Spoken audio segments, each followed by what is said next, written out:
Salut à toutes et à tous. Bienvenue sur la chaîne Driga Cognition. Bon, on avait parlé des intégrales indéfinies, les primitives. Bon, aujourd'hui, je vous avais amené à partir des intégrales indéfinies à connaître ce que c'est qu'une intégrale à peu près. Bon, les éléments, c'est-à-dire que les éléments des intégrales, quoi, c'est-à-dire que c'est-à-dire ce que c'est que ce symbole, ceci, le dt, j'ai parlé de tout ça au niveau des intégrales indéfinies. Bon, je vais plus, c'est pour aborder facilement la notion d'intégrale qui sera définie, qui est définie sur un intervalle quelconque, c'est-à-dire sur un intervalle AB, ou bien sûr, bon, on va parler de segment AB. Bon, ok. Bon, c'est sur ça qu'on va débattre aujourd'hui, c'est-à-dire calcul d'une intégrale à partir d'une primitive. Ok. L'intégrale va être bien définie, c'est-à-dire une intégrale définie. Ok, on n'est plus avec l'intégrale indéfinie, qui était juste les primitives. Ok, maintenant ici on va parler d'intégrale définie. Ok, le théorème là que je vais vous prouver. Ok, théorème. Si f est continu sur un intervalle AB, et grand F est une primitive de petit f sur le segment AB. Et bon, quand je dirais segment AB, c'est encore ça qui est l'intervalle AB. Donc, ne soyez pas confus. Ok, c'est l'intervalle AB que j'appelle le segment AB. Ok. Allons-y. Sur le segment AB, alors, intégrant de A à B, de f de t dt est égal à grand F de B moins grand F de A. Ce que l'on note est dans crochet quoi. Grand F de t compris entre A et B, c'est bon? Ça veut dire que A et B sont les bornes d'intégration, c'est bon? Et maintenant, grand F de t, c'est une primitive de petit f, c'est bon? C'est ce que on vient de dire. Maintenant, la preuve de ce théorème, c'est ça. Démonstration, on va le faire, la preuve. Posons grand G de I somme égale à intégralant de A à X de f de t dt, c'est bon? Bon. Donc, on suppose que ici que c'est bon, le x, on va prendre une seconde. G' de grand X est égal à grand F de X est égal à petit f de X. Vous êtes d'accord? Bon, si on le prend d'après la propriété ci-dessus qui dit que quoi? Ça veut dire que quoi? Si G' de grand X est égal à grand F de I est égal à petit f de I, ça veut dire que grand G de X est une primitive de petit g. Donc finalement on va dire que grand F et grand G sont deux primitives de... Qu'est-ce que j'ai dit? Excusez-moi, j'avais dit. Donc grand F et grand G sont deux primitives de petit f. C'est bon, c'est pas petit g, c'est petit f, c'est bon? On parlait de petit f, ok. Ça dit ici, lorsque vous avez dérivé grand G, vous avez obtenu petit f. Ça veut dire que grand G aussi est une primitive de petit f, c'est bon, c'est clair maintenant. Donc on a finalement grand F et grand G sont deux primitives de petit f, c'est bon. Ce qui implique que quoi? Il existe un C élément de R tel que quel que soit X élément du segment AB, grand G de X est égal à grand F de X plus C, c'est bon. Ok, donc qu'est-ce qu'on peut dire? On va à la recherche de ce C. Ok. On a, c'est-à-dire que si le jour où on prend x comme a, ça veut dire que l'intégrale là, ça fait 0. Vous êtes d'accord? Parce que l'intégrale de a à de f de t dt est égal à 0. C'est-à-dire que si vous avez une intégrale dont les bornes d'intégration sont les mêmes, c'est-à-dire intégrale de 1, 1, ça fait 0, de n'importe quoi, ça fait 0, c'est bon. Ok, donc on évolue. Donc on a 0 égale à grand G de a qui est égal à grand F de A plus C, oui. Si on applique ça ici, quoi, c'est bon. Or, J de A, c'est 0, c'est bon. Donc, on aura 0, on peut tirer de là 0 égale à f grand F de A plus C. Donc, on voit, donc C est égal à moins grand F de A. Donc, on vient de trouver la valeur de notre C et nous allons le mettre à sa place. Donc, c'est-à-dire que d'où l'intégrale de A à B de f de t dt est égal à quoi? En appliquant, c'est-à-dire qu'en prenant maintenant le x comme étant grand B, en prenant le x comme étant petit b, on obtient le résultat. C'est-à-dire que ça veut dire que quand G de petit b est égal à grand F de petit b, parce que oui, non, ça fera grand F de petit b. Maintenant, on connaît le C qui est égal à moins grand F de A, donc c'est ça. C'est pour cela que on va dire que l'intégrale de A à B de f de t dt est égal à grand F de B moins grand F de A. Donc, je viens de vous prouver ça. Donc, pas du tout compliqué. On ne vous le demandera pas, mais juste bon. C'est juste pour que vous voyez un peu. Bon, ok. C'est juste de l'amusement. Si vous n'êtes pas encore abonné à ma chaîne, abonnez-vous pour ne rien rater. Il y aura du lot sur cette chaîne. Aimez les vidéos également. Donc voilà, on va faire des exemples maintenant. Ok. Vous avez vu comment on calcule une intégrale définie sur un segment ou bien un intervalle quelconque. Sur un intervalle quelconque, c'est bon. L'intervalle AB, c'est ça que j'appelle le segment AB. Ok. Bon, ok. Vous savez que la fonction doit être continue aussi sur ce segment en question, c'est-à-dire sur l'intervalle en question.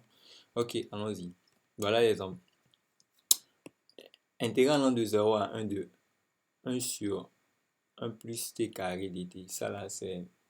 Vous devez savoir ça. C'est-à-dire que vous avez la forme intégrale allant de... Si vous voulez trouver une primitive de 1 sur 1 plus t carré, c'est bon, c'est-à-dire une primitive de cette forme, c'est-à-dire de 1 sur 1 plus u carré, par exemple. Ça fait A tangente u. Donc ici, le t c'est u, le u c'est t ici, quoi. Donc ça veut dire une primitive de 1 sur 1 plus t carré, ça fait A tangente de t, c'est bon. Donc maintenant, comme la borne d'interrogation c'est 0, 1, donc on fait 0, 1, comme on l'a dit dans le petit cours là. Ok.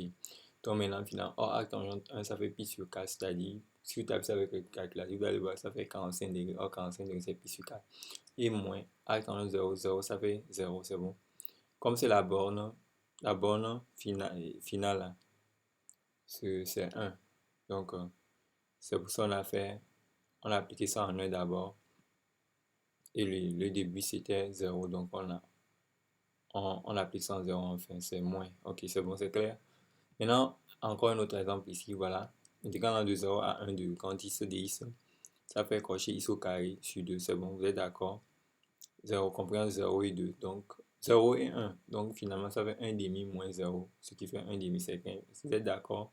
Pourquoi cela? En remplaçant x au carré par 1, vous obtenez 1 demi, maintenant moins la borne initiale là, maintenant qui était 0, donc ça fait moins. C'est-à-dire 0 sur 2, ça fait 0, donc moins 0, c'est bon, c'est ça. Donc je vais parler également de quelques propriétés plus bonnes. On va arrêter pour une prochaine fois, voilà. Donc on va parler encore. On avait parlé de ces propriétés-là presque au niveau des intégrales indéfinies. Mais bon, on va encore plus mieux. Vous parlez de ça ici. Linéarité, propriété de linéarité, ok. Soit f et g de fonctions continues sur un intervalle AB, c'est bon. Soit alpha élément, soit alpha un nombre réel, c'est bon.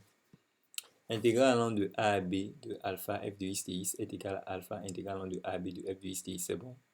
Vous êtes d'accord? Intégrale allant de A à B de f de x plus g de x dx est égal à intégrale allant de A à B de f de x dx plus intégrale allant de A à B de g de x dx. Vous êtes d'accord? Et je l'avais fait déjà au niveau des intégrales indéfinies. Donc maintenant, on est sur un intervalle défini sur un segment AB. Ok. Donc maintenant, la positivité. Soit f une fonction continue sur le segment AB, c'est-à-dire l'intervalle AB. Si f est positive sur AB, sur l'intervalle AB, alors intégrale allant de A à B de f de x dx est supérieur ou égal à 0, c'est bon. Comparaison. Comparaison d'intégrale. C'est ce qu'on va faire maintenant. Ça là, vous êtes d'accord, c'est la positivité, c'est ce que ça veut dire, c'est bon. On va comparer deux intégrales. Donc, soit f et g soit f et g, deux fonctions continues sur AB. Ok, sur l'intervalle AB. Si f supérieur égal à g, si f supérieur égal à g, si f supérieur égal à g sur AB, sur l'intervalle AB, alors intégralant de a à b de f de x dx serait supérieur à intégralant de a à b de g de x dx, c'est bon. Cette propriété découle directement des propriétés de linéarité et de la positivité, c'est bon. C'est-à-dire que f supérieur égal à g, ça implique que f moins g est supérieur égal à 0, ce qui implique que intégralant de a à b de f de x moins g de x, le tout de x là, est supérieur égal à 0, c'est bon. Ce qui implique que intégralant de a à b de f de x dx moins intégralant de a à b de g de x dx est supérieur ou égal à 0, ce qui implique que intégrale de a à b de f de x dx est supérieur ou égal à intégralant de a à b de g de x dx, c'est bon. Maintenant, voilà l'exemple. Vous pouvez regarder à tête reposée et voir l'analogie.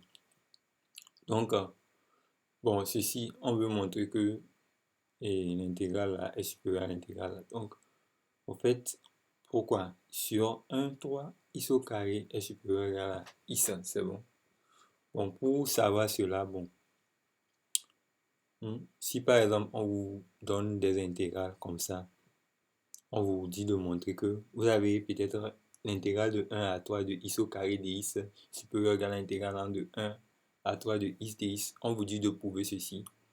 Premièrement, vous allez prendre les fonctions là, c'est-à-dire x au carré qui est ici là. Et maintenant, x qui est ici là, vous allez faire x au carré moins x, c'est bon. Maintenant, vous allez prendre ça comme étant peut-être f de x, c'est bon. Et vous allez peut-être... c'est une manière de faire, vous allez étudier la fonction là, c'est-à-dire f de x égale à x au carré moins x, bon, jusqu'au tableau de variation, bon, c'est-à-dire pas au tableau de variation, bon, oui, bon, on peut dire comme ça, bon, celui qui peut aller jusque là, bon, et puis vous allez voir le signe, quoi, sur l'intervalle là, comment ça se comporte, bon, c'est une idée que je vous donne. Et là, si c'est positif, vous allez dire vraiment que ceci est étant supérieur à ceci. Si c'est positif, ça veut dire que vous aurez que ça fera x au carré moins x qui est supérieur ou égal à 0. Donc, du coup, x au carré est supérieur ou égal à x. Donc, finalement, vous l'arrosez de l'intégrale sur l'intervalle quelconque. C'est-à-dire que donc, ça va être intégral de 1 à 3 de x au carré de x supérieur à l'intégrale de 1 à 3 de x de x. J'ai fait la preuve comme ça. Ok. Donc, relation de chasse maintenant que vous devez savoir aussi. Soit f une fonction continue sur un segment AB, soit c élément de AB. A intégralant de A à B de f de x de x plus intégralant de c. Non, j'ai dit intégralant de A à C de f de x de x plus intégralant de c à b de f de x de x est égal à intégralant de A à B de f de x de x. C'est tout pour cette vidéo, je crois. Et bon, à la prochaine. Je vous prie de vous abonner, d'activer votre cloche de notification pour ne rien rater. Il y aura prochainement, on va parler de l'intégration par partie. Ok. À la prochaine.